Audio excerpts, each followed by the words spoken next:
So you're turning 65 maybe in the next 6 months, 3 months, 12 months, 18 months, 24 months, whatever it is. You're turning 65 soon. You're somewhere between that age of 62 and 64, and you're starting to think about Medicare. Maybe you're thinking, I'm looking in this too early, or maybe I'm not here quick enough. Well, that's fine. The good news is wherever you are at, I'm going to give you a time frame of what it should look like going forward.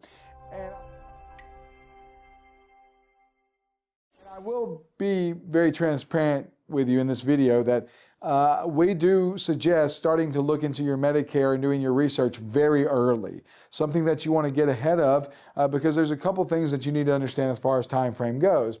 But in this video, we're going to talk about your new to Medicare time frame. You're new to Medicare. What should you be doing at each checkpoint between, 24, 18, 12, 6, 3 months out? What should you be doing at each checkpoint? That's what we're going to discuss. Now, before I get into this, I want to let you know whether you're 18 months out or you're 3 months out, the most important thing is that you have an agent that you can trust, and we would love to be that agent for you. So if you will, follow the information in the description of the video below, and you can talk to one of our agents today, schedule an appointment to talk to one of our agents today, no matter where you're at in your Medicare journey so far, whatever checkpoint or time frame you are at. So let's talk about the Medicare time frame.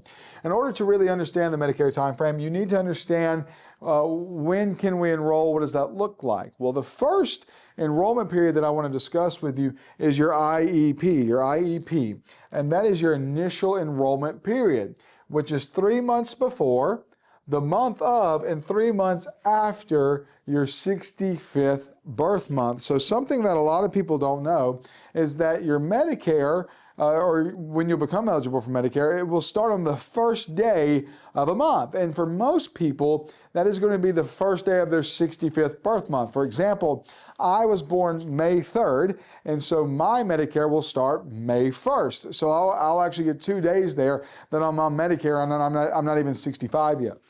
But even if I go to Medicare before I turn 65, my Medicare plan will start on the first day of the month. It won't start in the middle of the month or whatever day that I'm turning 65 on. So everything is based on my 65th birth month. And so the IEP, my initial enrollment period, is the time frame that I can enroll into Medicare, Part A, B, C, and D, so all the parts of Medicare. This is when I can actually enroll into Medicare. I can actually apply for Medicare if I've not already done that. And this is a 7-month window. We call it 3-1-3, 3 months before, the month of, and 3 months after my 65th birth month. So if I do my math correctly here, if your birthday is May 3rd, like mine, your effective date for Medicare would be May the 1st, but everything's going to be based off that May month because that's when my 65th birth month is.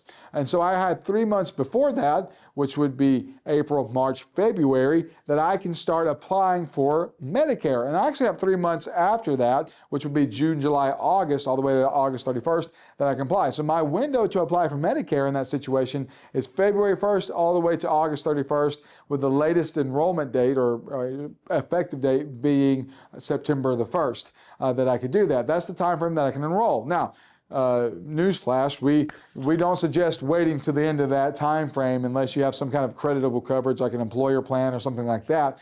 We suggest getting ahead of that as quickly as possible so that you can enroll into your plan and be ahead of the cue ball, if you will. But this is when I can enroll into original Medicare plans, Part A, B, C, or D. This is when I can start doing that. And we actually suggest enrolling into that as soon as possible, which would be that first month of that 7-month window. Another enrollment period you need to understand here is your open enrollment. This is a 12-month window starting 6 months before your 65th birthday.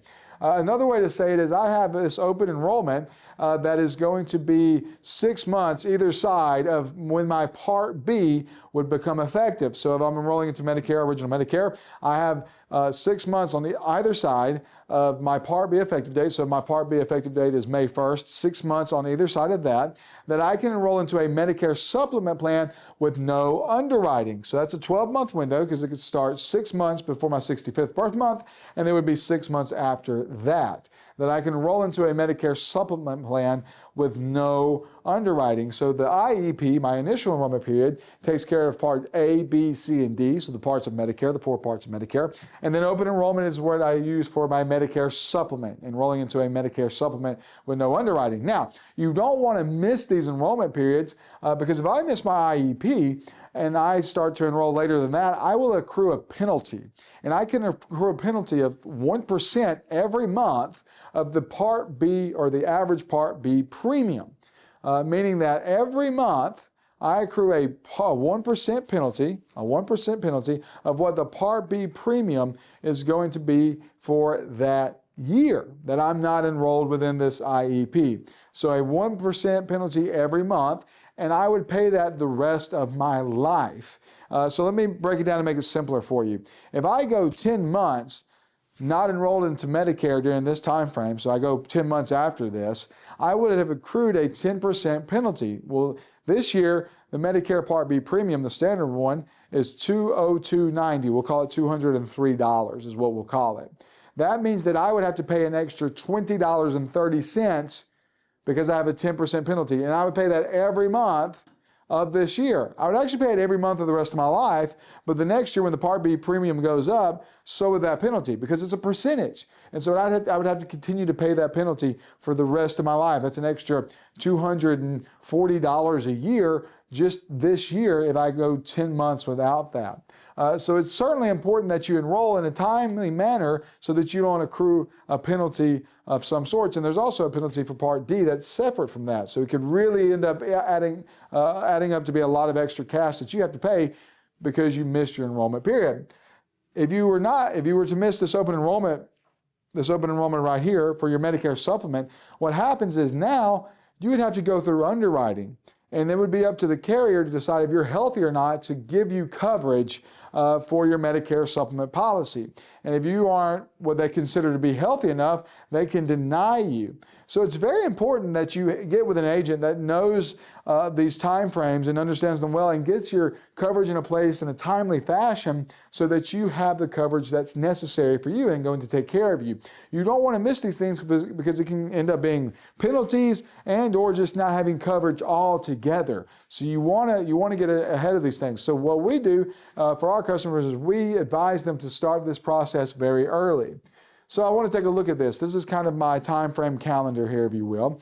I have 18 months out. That's where we're starting. If you're 2 years out, you can also take that 2 years out and just maybe picture yourself with the 18 months out. That's fine. But at 18 months out, you certainly should already begin your research. Medicare can be very confusing, and you have to make a plan selection. You have to select a plan in a timely fashion, and 18 months is not too early to start looking at your Medicare plans and what the options are. Now, it is a little early to enroll into a plan, so we're not going to enroll, but I want to begin my research and start understanding Medicare and understanding what's going to work for me and my family, and I need to begin talking to an agent in this time frame too. So 18 months is not too early to start looking for things. 12 months out, this is if you're a year out, you want to start attending seminars and webinars and talking to your employer about what that Medicare transition is going to look like. Now, you already have an agent, surely if you follow this time frame, you already have an agent that you're talking to that can set you up with seminars or webinars. We do them all the time for our customers, and they can also assist you in talking to your employer. But I want to start looking at what that Medicare transition is going to look like. Do I have an employer-sponsored plan? Do I have creditable coverage? Am I going to continue to work past 65 and have creditable coverage? I need to start having these conversations 12 months out so I can feel confident that I have the coverage that I need. Now we're getting on the home stretch. 6 months out. I'm 6 months out. I would start selecting the plans that I want to enroll into. And the reason for that is, let's go back to that open enrollment that we talked about, which is 6 months on either side of my Part B effective date. When I am 6 months out from my Medicare start date, I can go ahead and enroll into a Medicare supplement plan and have that done. have that taken care of so that I don't have to worry about hassling through or having to worry about if I'm going to miss my underwriting period or missing my enrollment period, anything like that. I can go ahead and start enrolling into those plans 6 months out. That's when I can start doing this. So I need to select a plan and apply for those specific coverages 6 months out. And there's other things like ancillary products that you need to consider too. You can also enroll at this time frame. And then 3 months out, well, this is game time. This is when I can apply for Medicare itself. So I need to do that. And I may actually automatically be applied for Medicare. If you're drawing Social Security already, you won't have to apply for Medicare. You'll automatically be applied. If you're not drawing Social Security, then you would have to apply for Medicare. And this is when I would do that. I would do that in my IEP, which starts 3 months after my Medicare. You want to confirm you have your cards and your plans in place. This is go time. Medicare is about to start. So you don't do it every year. This is new. And so you need to confirm that you have everything you need and that you understand what you're on and that you've got those documents in place. And you need to start sharing this information with your doctor to make sure that your doctor prefers the plan that you're going to be on. If you're on a Medicare Advantage plan, you've got to check to make sure your doctor even takes that plan. Now, if you were the person who elected to go Medicare Supplement and you applied for that 6 months out, we're good. We don't have to worry about networks. We don't have to worry about our doctors of whether they take it or not. So that's going to be very convenient for you. So there you have it. There's your time frame. There's your time frame. If you're in that time frame, it's time to talk to an agent, and we would love to be the agent that talks to you. So follow the information in the description of the video below so that you can book an appointment to talk to one of our agents today who want to help you on this journey. Listen, Medicare is a journey. You see it right here, laid out in a timestamp. It's a journey. We're a compass. We want to help you on that journey.